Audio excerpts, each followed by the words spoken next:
Hi, hello, and welcome to this brand new video. Today we are trying to actively fix my life.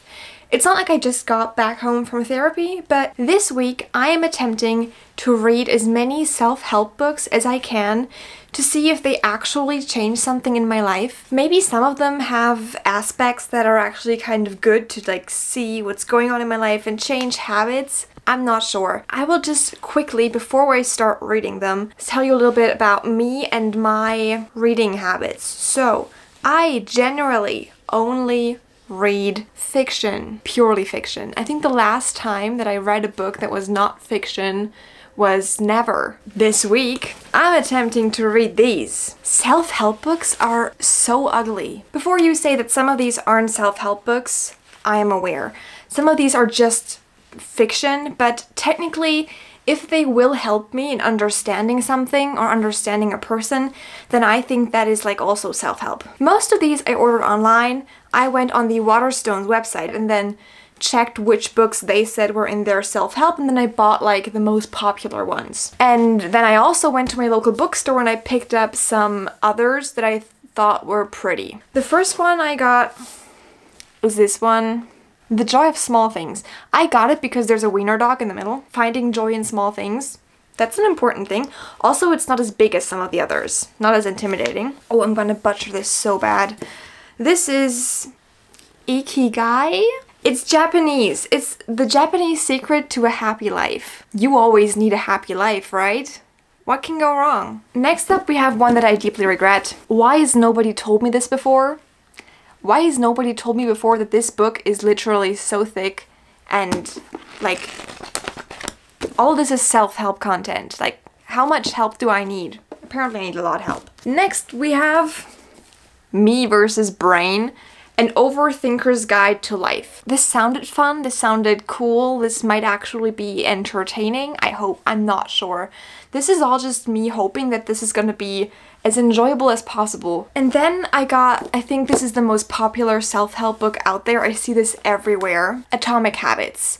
Not sure if I will actually read this because I like doing the things I do in the way they do, so I'm not sure how much this is gonna help me, but I have it now, okay? I have it and I might read it.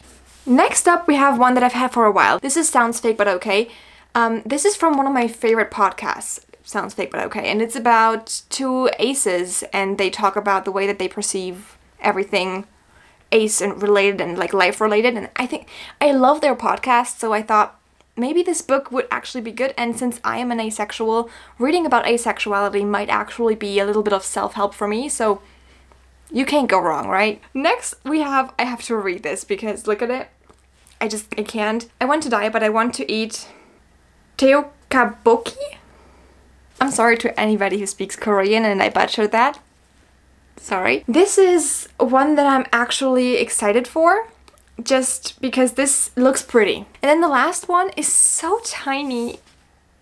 Look at this. It's called Good Vibes, Good Life.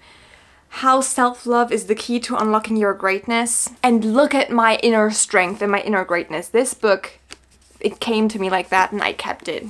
Mostly because I just don't care about it enough to change it, but we have this. It sounds fun, it's also it's so much. How much do I have to work on myself? As you can tell, I am already not as excited as I could be. I might not want to read all of them, and I might just start one and then think maybe not. I have some thicker ones, some thinner ones.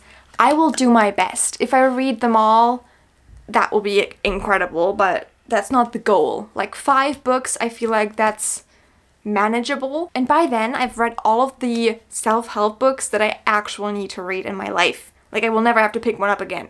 That's the main focus of this. It shouldn't be. It shouldn't be the main focus, but it is, because I might come out of this thinking, wow, this was fun. I might also just come out of this and thinking what of a dumb idea was that? Why did you think of this? I'm just gonna do a quick sequence of me reading the books, and then in the end, in a week, I will talk to you about the books and tell you how I feel about them, what I think about them, how I felt, how I worked through them, and how they've actually changed my life. So let's get reading.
So the first thing I would like to say really quick, I did not expect any of these books to change my life from like one day to the next. Like that's not what I was expecting. I know I've been in therapy for like 2 years now. I know that in order to change something in your life, you have to work on yourself every single day and make it a little better every single day. Moving to the books that I read and what I actually think about them, what my opinions are, and everything else. So the books on top here, those are the ones I didn't read. Those are the ones I did read, and we're talking about the ones that I did actually read, which are, I'm gonna butcher that again so hard. Okay, I have Me vs. Brain. This was the first one I read. Then I read Atomic Habits, which is the one I have the strongest opinions about. I have Why Has Nobody Told Me This Before? And I Want to Die But I Want to Eat Teokbokki. Yeah, I'm not gonna say that ever again. I'm just gonna refer to it to I want to die but I want to eat. That's the message here. I took like a lot of notes with these, so I'm gonna grab my notes. Where are my notes? My notes are right here. They're on my phone. So this is not a self-help book in the official sense. This is non-fiction with a tad of self-help just because it focuses on mental health. I cannot deal with a business focused self-help book because why would I don't care about that. So this was actually kind of fun. I don't know if you know the author, but she makes like a lot of TikToks where she's like some body part of her and then she talks to the other body parts. They're very funny, so you should definitely check her out. I could relate to parts of this book, then there were parts of it where I just was like, I don't think I've ever done this before. So she is a massive overthinker, which I'm not an overthinker, actually. I know it sounds weird to say that you're not an overthinker, but I'm definitely not. I don't think about things in general. Like I just sit there and I forget it immediately when it happens. And sometimes like I have shower thoughts. I think every person has shower thoughts, but I don't overthink anything in my life. I just decide very rationally about things, and that's just me. I also don't have voices in my head. Not sure if that's normal to have voices. I also don't have pictures in my head, so I don't see anything. It's just empty in there. And like when I close my eyes and I don't think about anything, it's empty and it's quiet, which is kind of nice actually. That was something that I just couldn't relate to. It just made some parts of it not as important to me. What's good is that every chapter is like a different chapter, and you will see with all of these, I will tell you this again and again, you are supposed to like read one of these chapters before bed every night, and I think with that technique you will enjoy the book a lot more than I did. All of these books are not meant to be read in a single go. That's not what this book is about. That's not what this book is supposed to do. I did that anyways. Me being me and me being a little asexual being, I skipped some chapters. I don't even remember which one it was exactly. What did I write down? Okay, so the chapter name was How to Enjoy Sex as a Grown-Up, and I was like, you know what? I don't need that. And I skipped that chapter. But other than that, I read the entire book. Overall, it was just a funny book. It was a good time. It's not a book that I would ever pick up again. That's just my overall thoughts. But it was good. And if you're looking for something non-fiction to read, this is a good choice, I think. I'm not very good with non-fiction because these are the only ones I've ever read, but this seems like a good, solid choice. I'm gonna pile it up here now. Okay, the next one is Atomic Habits. I have strong opinions on this one, especially because I didn't like it. When I first picked this up, I knew that I wasn't gonna enjoy this book. Like, I knew that. This is not the kind of book that I like. It's not the kind of self-help book that's gonna help me much. Essentially, what the author, like, what is his name? James Clear. What James is trying to do is get you to get rid of habits that are, like, self-destructive to you. Like, habits that will not help you be the best self you are. And essentially get you to have new habits in your life that will make you feel good and that will make you be happy and healthy. Now I feel like all of this, like the entire 300 pages of this book, could have been like summed up in one single 30-second video. So he talks a lot about different things. He makes so many super weird examples about things that in my opinion just aren't really helping the story. Some of his examples are about people who are chronically ill, and I was like, is that a habit? Like, what's your deal here? What's your goal? What do you want to tell me? So that was just not my cup of tea. I really did like the introduction. When I read the introduction, I was like, this is gonna be a fun book, mostly because he broke his face, and I thought that was funny. We're not here to judge my character. We're here to judge this book, so that's what we're gonna do. But overall, this felt like he was one. I'm not even sure how to say this, but it felt like he was a like TikTok life coach, but not the like nice kind of TikTok life coach, but the kind of business orientated TikTok life coach. And that's just not what I'm looking for in life. So this book just wasn't for me. By the way, I didn't rate any of these books just because I don't know how to rate them. So I can just say that I didn't enjoy this personally. The overall message in this book was, there is a German saying, and I'm not sure if that's like translated into English, if it exists as well. It's just der Weg ist das Ziel, which basically means the journey is the end goal. That's what it means, and that's what he says in this book. And then there's like 2 more lessons. So the other one is think positive and baby steps. And that's basically essentially everything that you can take out of this book. At some point, like halfway into this book, I could not bear reading it anymore, so I switched to the audiobook, which was better, but still not what I enjoyed. So if you're looking for a self-help book that's like this, maybe, but honestly, don't waste your time. I didn't like it.